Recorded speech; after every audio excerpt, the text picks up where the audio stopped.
नमस्कार, मैं रवीश कुमार। अगर आप चैनल पर नए हैं तो चैनल सब्सक्राइब जरूर करें ताकि आपको नए नए जानकारी मिले। ईरान के हमले से इजराइल को कितना नुकसान पहुंचा है कोई नहीं जानता।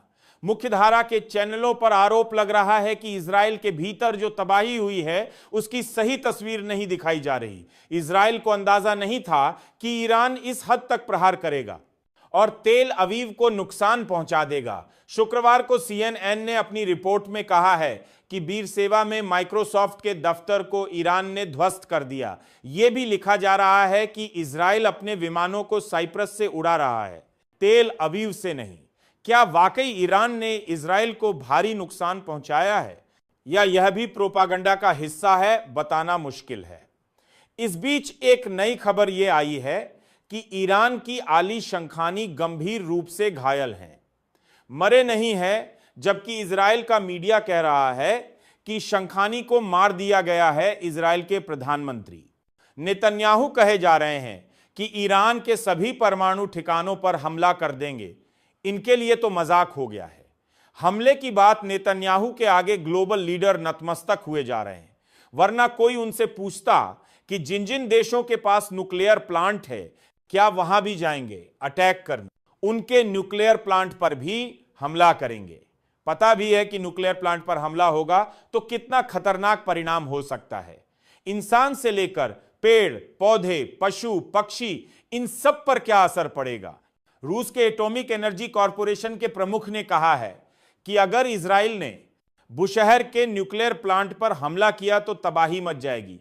इस तरह का हमला करके आप अच्छे और बुरे का फर्क मिटा देते हैं। उनका संस्थान हालात पर नजर बनाए हुए हैं। यहां तक कि ईरान के इस प्लांट पर रूसी विशेषज्ञ भी काम कर रहे हैं। 1986 की घटना है। पूर्व सोवियत संघ के चेर्नोबिल परमाणु प्लांट के रिएक्टर में अचानक धमाका हो गया।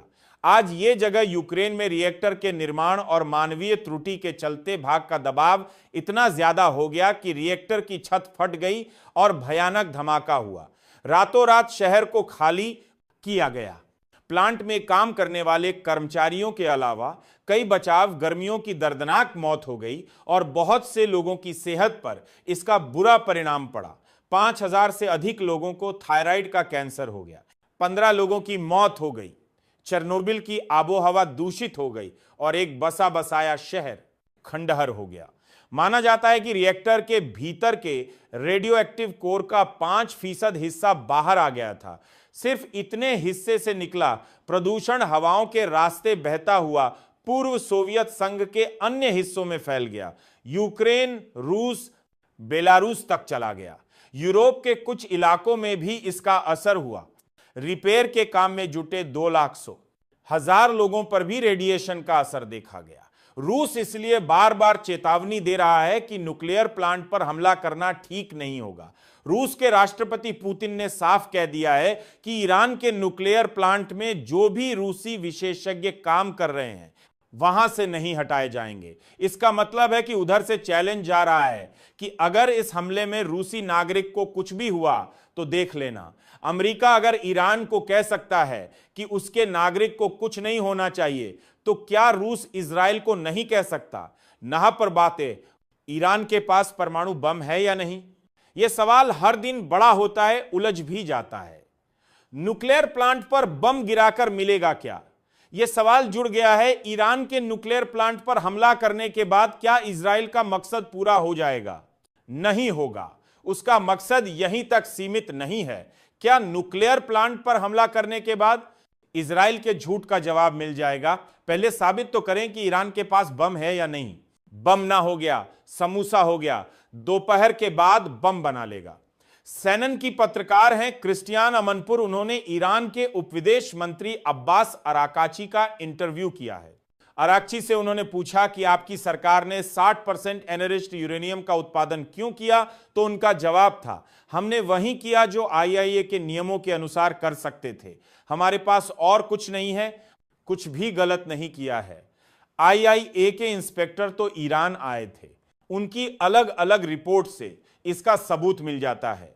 60% एनरिचमेंट पर कोई बैन नहीं, लेकिन इसका इस्तेमाल ईरान पर हमला करने के लिए किया जा रहा है। जिसकी ईरान को आदत पड़ चुकी है, तो इजराइल को बहस में इस बात को लेकर कोई सफलता नहीं मिल पा रही कि ईरान के पास परमाणु बम है या नहीं। वो किसी भी तरह से अपने हमले को उचित नहीं ठहरा पा रहा।